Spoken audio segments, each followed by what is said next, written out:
What do biology, logic, ethics, politics, and even astronomy all have in common?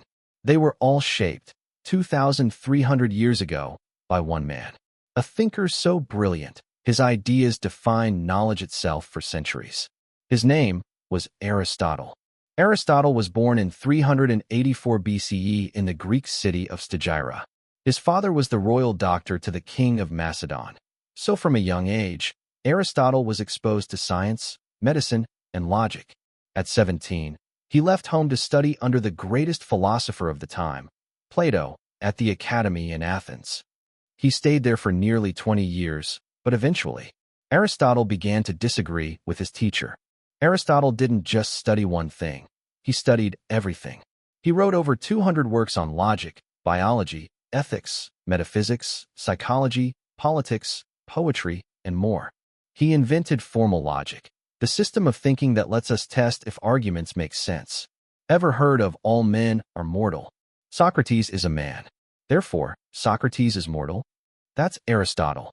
Biology, classifying life. He dissected animals, observed nature, and created the first system for classifying living things.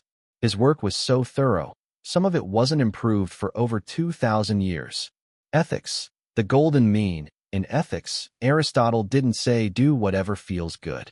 He said true happiness comes from virtue, living in balance. Not too much, not too little, the golden mean. Politics, man is a political animal. He studied governments and asked, what makes a good society? He said laws should help people live good lives, not just serve the powerful.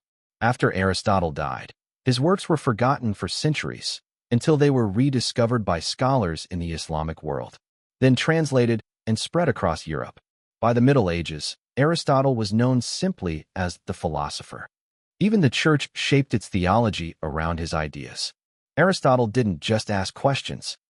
He built the tools we still use to answer them. Whether you're making a decision, writing a paper, or studying science, you're using the legacy of Aristotle. He taught us that knowledge isn't just about facts. It's about understanding the world and our place in it.